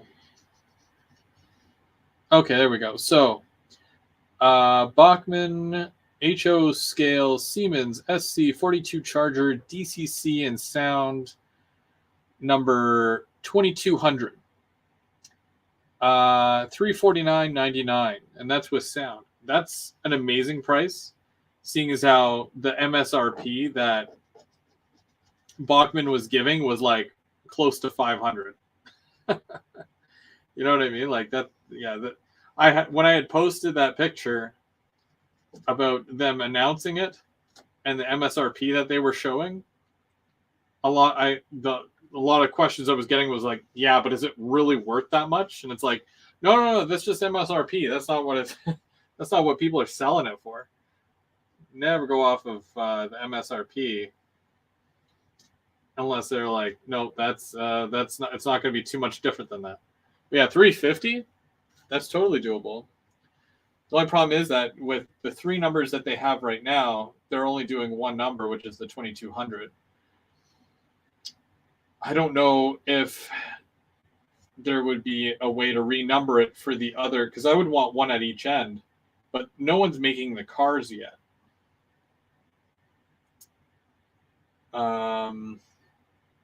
Yeah, that's tough. And due in stock September 29th of this year. And to pre-order,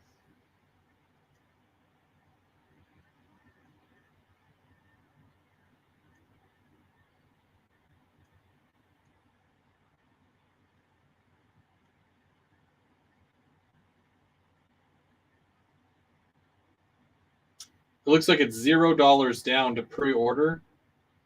I don't know if that's an error because normally they ask for like $50 on locomotives, but I might have to pre-order that. That's great. I'm glad that Lauren added that to the website. Neat.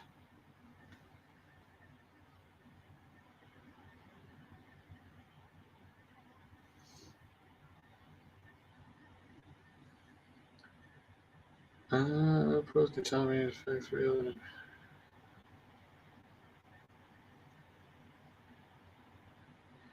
Yeah, I don't know why they put their numbers so much higher, their MSRP like ridiculously high like that. That's weird. If anything, that would scare people off from wanting to buy it. So it's very misleading. So not a fan of that, but still, as long as it isn't that much.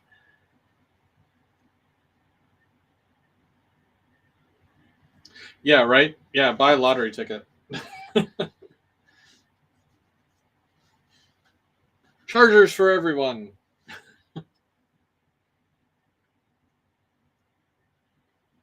You get a charger.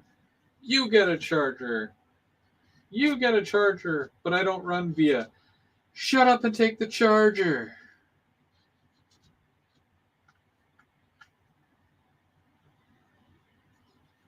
How did you pay for this? I charged my card.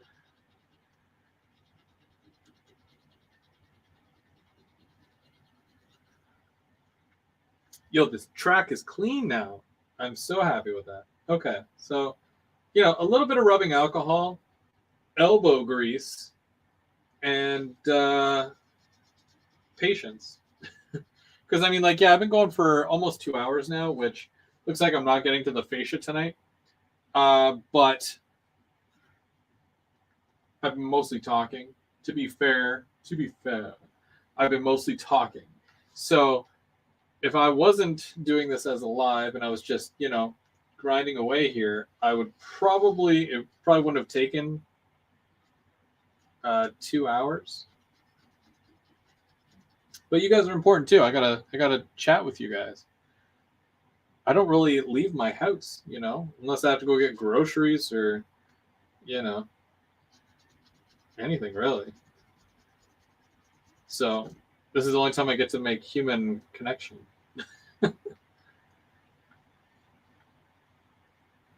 I can't talk to my wife about trains. That's just weird.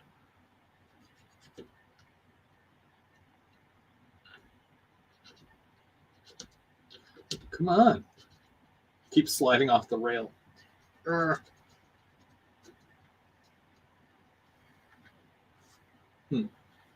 I'm almost out of Q-tips anyways.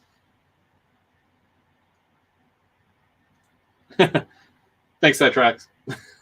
To be fair. Somebody gets me.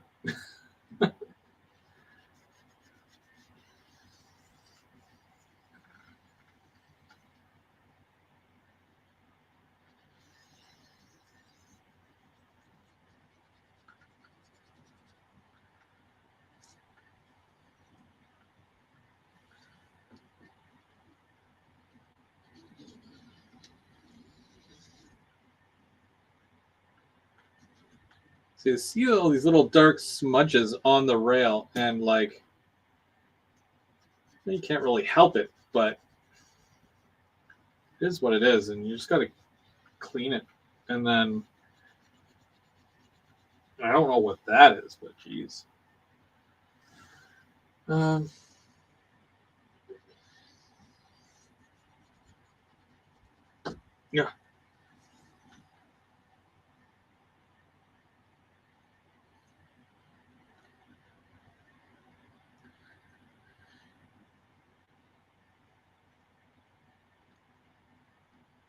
Yeah, I mean, Rapidos, the prices have gone up tremendously over the years. I remember paying $75 for the per Super Continental passenger car. How long ago was that? At least 5 or 6 years ago. Super Continentals, and they were a good car, not great in the coupler department, but they were a really good car. And by today's standards, those would probably, sell, like if they were to make more, they would probably sell them for, $110. Look at the LRC cars. They started off at about $90, and now they're like $140 for the special wraps. So that's crazy.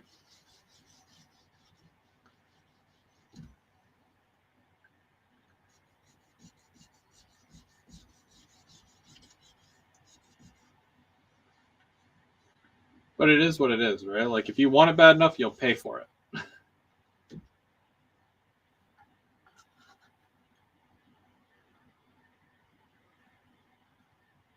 Have a good night, Kyle. Thanks for joining.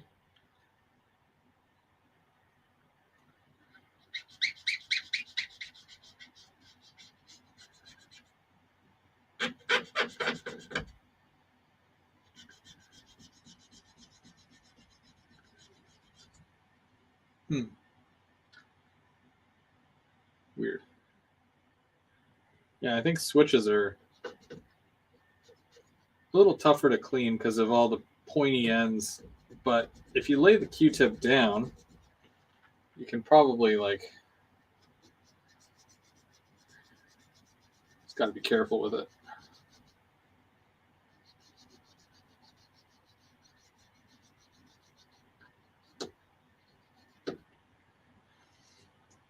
Okay, so because we're pushing 10 o'clock, I'm sure I'm going to be wrapping it up by 10. So I'm just going to do all my, my bits and pieces here. So Third Rail Thursday. So I did this week. Next week, we have a new addition, Tim from They Make It Like That. So make sure you go over to his channel. Subscribe if you're not already subscribed. Hit the bell so that you'll know when he goes live. He'll be doing Third Rail Thursday next week. I have no idea what he's going to do, but I trust that he will be there and be live and do something awesome. Because normally whenever he does a live, it's normally awesome anyways. So yeah. So there's that. The following week, we've got M&M Rails, which is Mark. And Mark, I'm sure, has something planned for this month. For February, maybe a Valentine's Day live. Who knows? Well, it'll be after Valentine's Day, but maybe he'll wear pink or something. Who knows? And then we've got GVO, After Dark, and Keeping Track at the end of the month. I've already got everything planned out as far as what's going to happen and whatnot. So stick around, stay tuned, because we got lots of cool stuff on the way. Let's see, neat videos. Yeah, I'm probably going to get more of this done, and I really want to finish this yard, so you'll probably see an update, or I'll do another live while I'm working on it again at some point during the month. We'll see what kind of time restraints I have or what I'm working with, but it's normally should be good, I think. And yeah, lots more videos on the way. Other than that, so we've got special guests at the end of the month on GVO After Dark, so tune in for that. And next month we do it all over again. That's right. So that being said, thank you so much for joining us tonight, or joining me, or joining everybody. Everybody was here. And I look forward to doing this again, because I enjoy sharing this with you guys. And I enjoy watching all your lives too, because it's fun. And, I work a lot, so it helps when I'm working to kind of escape work and watch all your lives too, and watch your pre-recorded stuff. It's just a good time overall. Enjoy sharing the hobby. Yeah. You guys have yourself a great night, and we'll see you next week on Tim's channel. They Make It Like That. I got a train to catch. Whoop.